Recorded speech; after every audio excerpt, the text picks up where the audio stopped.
নমস্কার, ইতিহাস পাঠকেন্দ্র YouTube channel থেকে প্রিয় সকলকে স্বাগতম জানাই। আজকে নেতাজি সুভাষ ওপেন ইউনিভার্সিটি থেকে যারা গ্র্যাজুয়েশনে পড়ছেন বা পড়ছো ইউজি অথবা বিডিপিতে তাদের রিনিউয়াল নোটিশ দিয়েছে ইউনিভার্সিটি। এটা সকল স্টুডেন্টকেই করতে হবে যারা ভর্তি হয়েছে, ঠিক আছে। এখানে যারা এলিজিবল তাদের জন্য এখানে লেখা রয়েছে সব কিছু। 2020 থেকে 2024 সাল অবধি যারা ভর্তি হয়েছে তাদের জন্য এই রিনিউয়াল বাধ্যতামূলক, ঠিক আছে। এবার বলে রাখি, এখানে একটা ফি স্ট্রাকচার দেওয়া রয়েছে, অনেকে বুঝতে পারছেন না।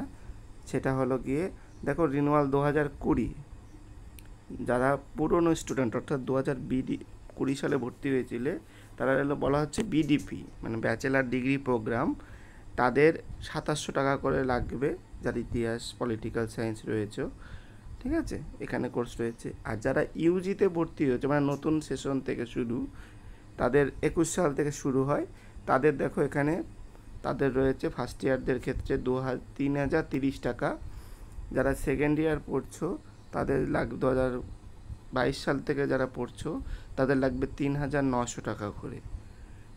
এবং যারা পুরনো স্টুডেন্ট আছো তাদের লাগবে 600 টাকা দিয়ে স্টুডেন্টশিপ রিনিউয়াল করতে হবে। অর্থাৎ তুমি যখন লিঙ্কে ক্লিক করবে তোমাকে যে অ্যামাউন্টটা শো করবে সেই অ্যামাউন্টটা দিয়েই তোমাকে পেমেন্ট করতে হবে, ঠিক আছে। এটা বাধ্যতামূলক, করতেই হবে সকলকে, নাহলে কিন্তু এক্সাম ফর্ম ফিল আপ করতে পারবে না।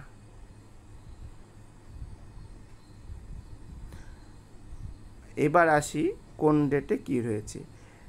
টাইম টেবলটা অবশ্যই দেখে নেবে। 28/7/2025 থেকে শুরু হবে সকাল 10টা থেকে এবং শেষ হবে 28/8, মানে দীর্ঘ 1 মাস টাইম পাচ্ছ তোমরা এই রিনিউয়াল করার জন্য। অবশ্যই এই সময়ের মধ্যেই করে নেওয়ার চেষ্টা করো, বেশি লেট করো না, কারণ যদি বেশি লেট করো পরবর্তীতে ইউনিভার্সিটি সেকেন্ড টাইম সময় দেবে কি দেবে না তার কোনো ঠিক নেই। তবে অবশ্যই ফার্স্ট টাইম বা ফার্স্ট সুযোগেই করে নেওয়ার চেষ্টা করবে, তাহলে তোমার ডিগ্রি কমপ্লিট করতে কোনো অসুবিধা হবে না। অনেকে ফি 30 তারিখ অবধি ডিউ রাখে, অতএব 30 তারিখেও করতে পারবে, তবে টাইমটা এবং টাইমটা একটু অবশ্যই মনে রেখে দিও। আবারও বলছি, 28/7/2025 সকাল 10টা থেকে শুরু হবে, 28/8/2025 বিকাল 4টার সময় এই রিনিউয়াল ফর্মটা শেষ হবে। তো অবশ্যই সকলে ভালো করে রিনিউয়ালটা করে নিও। যদি এছাড়াও কোনো প্রশ্ন থাকে তাহলে অবশ্যই কমেন্ট করে জানিও। ধন্যবাদ ভিডিওটি দেখার জন্য।